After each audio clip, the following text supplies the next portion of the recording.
Hello guys and welcome to my channel. Today we are going to talk about how to properly use a soldering iron to solder something on the PCBs.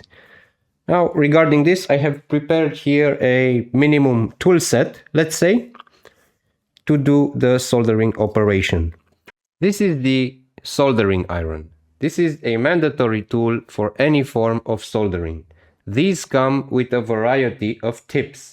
For SMD soldering, I like to keep a couple of tips that are interchangeable. These models can vary from one soldering station to another. There are thinner ones, bigger ones, depending on the component you are trying to solder. Before soldering, we need to ensure a proper temperature range. Here is the knob that selects the temperature range. Usually I work somewhere between 300–350 degrees. Apart from the soldering iron, it's good to have a hot air gun around, like this. This is basically a heater and a tube which conducts air from the pump. This is the unit. Let me share some light here and I zoom. Besides the temperature that I've shown you with the soldering iron, you also need to take care about the air flow rate. When I'm working with SMD components, especially with small chips, two-legged components, I use a 20% flow rate. If you use a higher flow rate, you risk of blowing away your components from the PCB. Now I wanted to show you this because I'll be using it several times very subtle in the video. This also has nozzles, we can see, with different sizes. Let me focus a bit. I have a couple of them. This is a smaller one. It has a small hole there. This is a bigger one. So depending on how big your component is, you can adapt these air nozzles. Also, it's good to have a wet sponge. This is used to clean the tip from the excess solder. So we use this like so. Also, consider having a set of tweezers for handling the small SMD components, solder alloy, solder wire. This can be lead-free or lead. I have multiple sizes. This is a 0.7. I also have 0.35 and flux. This is important to have it around. This will ensure that you have a proper solder joint. You can use either flux in a form of gel or a flux pen that has a more liquid form. Also, isopropyl alcohol. You need this for cleaning together with some brushes. You need to have these around always. This is an example where we need to clean up a pad from the excess solder. And here we need a bigger tip because we need to transfer a lot of thermal energy due to the big copper area that will conduct the heat very fast away from the soldering. Okay, I have prepared here a PCB to see how we can solder a through-hole device. This is a connector and these are the pins and we have here the pads. We can do this in two ways. Just by using the solder, we can see the solder starts to melt and goes into the hole through the pin. Let me add a little bit of solder. Another method, we can use flux. We can put some flux gel here, adding solder, and we can see everything melts very smooth and the solder joint is shiny. We have the pin here, and always make sure to firstly put the solder iron on the pad and then add a bit of solder. So we can see this is a clean solder joint. After we finished soldering, we can add a little bit of alcohol with the brush.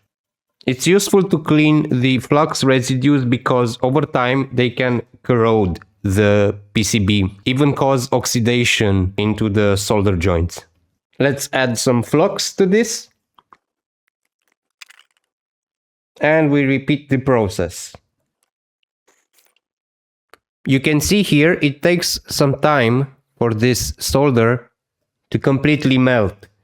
This is because here in this area we have a large copper plane that is conducting the heat away from the solder joint. And we can see we have perfect solder joints. Let's try and solder a SMD component. I will use the tweezer to gently place this on the pads. If you are not familiar with the term pad, this is a pad, is the area for soldering, for creating contact between your component and the circuit. This is also a pad, also known as a PTH, plated through hole. You can see I'm firstly touching with the soldering iron, and then when I have enough heat, I apply solder. Now you can see working with small components like these can be tricky, but dexterity will come in time, don't worry, just practice. Let's turn this around, and you can see I first apply the soldering iron and then I add a bit of solder. I need to retouch this because it's not so fine. When I'm doing a lot of hand soldering and I have a lot of components to solder, I usually apply a bit of flux on a surface, not too much, and then I take each component with the tweezer, dip it a little bit in flux, and then I'm placing it on the pad. This also helps us with the component that it stays there. You will see sometimes it's really hard to put down the components with the tweezers. Sometimes they get stick from the tweezer. Now let me try to apply some solder on one of the component joints. Let's try gently to apply a little bit of solder. So we can see we are firstly closing in with some solder and with the tip of the iron until we get a joint between the component and the pad, like so. And now we can easily continue on the other side without worrying too much that the component will move. It's enough one solder joint, one pin to be soldered, and the component will remain there. Okay, let's see what we've done. Yeah, so the solder joint looks okay. Let's get some alcohol and clean up the area. And yeah, that's pretty much all. So always make sure to clean up after you finish, because in time that flux will corrode the solder joint and can cause unwanted problems. It happened to me several times. Let me show you also a desoldering tutorial. I have this microcontroller and I want to remove it and replace it. So I have the air gun and I'm blasting hot air around the pins of the IC in a circular pattern. We can see the solder has melted, and now gently with a tweezer we try to apply a bit of force and we have the IC removed. Now you can see a lot of residues from the flux.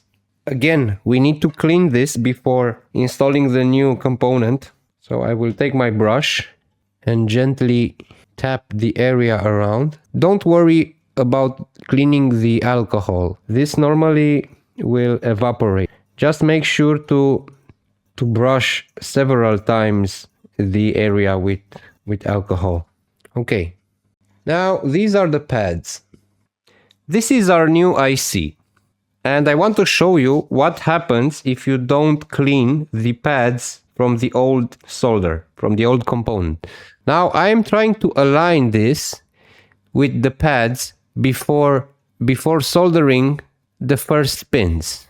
It's a bit painful because the old solder that is still on the pad will act like a bump for my pins, and each time I'm trying to align, it's like a wall. It will tip over those old soldered pads. That's why it's important to clean up the area from the solder, from the old components. For this, we are using the wick and the soldering iron. Now you can see some difference. The pad has become flat. Yeah, just gently tap all the pins, all the pads, until no solder remains on them. Yeah. Again, we apply a bit of alcohol and a brush. Okay, apply this several times. Now, don't worry if this alcohol doesn't completely evaporate. It's isopropic alcohol. It should be harmless for the components. Okay, now let's try to place again the IC. Now what we can do is apply some flux over the entire area and start soldering each side of the IC. On the tip of the iron, the soldering iron, I still have a little bit of solder, so I'm using that to solder the pin gently and avoid excess soldering. Unfortunately, you cannot do this so precise without a microscope. Okay, let's clean again with alcohol. Now, this is the overall result after we finish soldering this area right here. I will continue to solder the rest of the pins.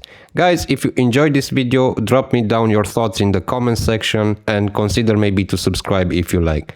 Thank you.